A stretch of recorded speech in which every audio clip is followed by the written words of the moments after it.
We're out here in the garden on another summer's day. It's hot and sunny. We're having a wonderful summer here in England in the middle of June. The peas are just starting to flower now. I was a bit late sowing them because it was so cold until a month ago when it warmed up and stopped raining. But what I wanted to show you today is the raspberries. They're just starting to ripen. We've already picked a few of them, you can see here. And they were just the tastiest things. I managed to taste a few. Beautiful things. These ones are all the ones that are fruiting on last year's canes. I really think raspberries are the easiest things and the most rewarding things to grow in the garden, pretty much, in my opinion. If you look over here, we started off all these plants here with just one plant from a friend. I think he gave us two actually. He just had a bunch and he dug up a few and we chucked them into the garden and they just spread.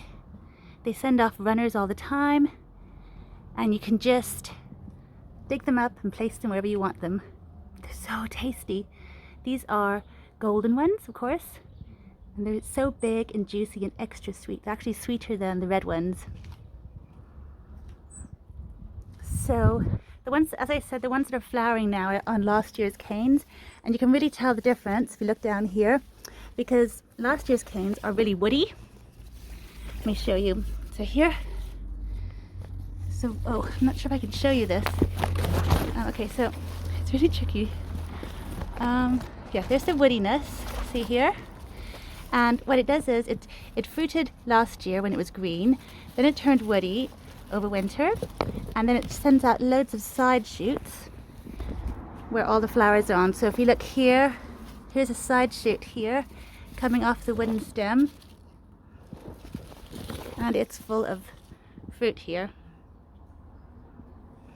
So yeah, just fruiting all along all these side shoots. And once it's done with those ones, that should be ripening now, then I'll just chop it completely down to the base, then it's done for the year. That's its lifespan, gone. And in the meantime, it's sent out loads of runners. And you can actually see, if you go down here, you can see here's the wooden stem, last year's one. This is the one I'm going to be chopping down once it's finished fruiting now, in the next month or so. And then this one is a new one, new green one that's come up. It's this year's one, this year's cane. And that one's just going to fruit now, sort of from late summer through to autumn. And then it will overwinter, and then again it will send out side shoots and have lots of fruits on those as well. And then it will turn woody and be cut down. So that's the sort of cycle you get. And you don't just get one. You can see this one's growing so close to its mother plant, completely ready to replace it and take up that space. But it also sends out other runners elsewhere, and they just multiply. There's even one over here in the undergrowth. They're just everywhere, and they grow really close and tight, and you can dig them up and put them elsewhere and make sure you don't get them all too close, but I don't really mind. I like filling up my space as much as possible and trying to just get as much fruit as possible. Yeah, and I'll also show you some red ones I have too, because of course there are different colors you can get, and the red ones are pretty much, well, I think they're the original ones, aren't they? So here's some beautiful red ones. They're also starting to ripen now.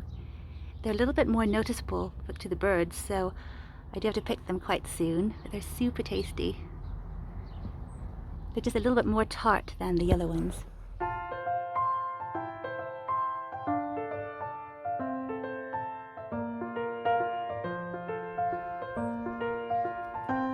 See, look over here, it's one that's been taken by a bird. You have to be quick here.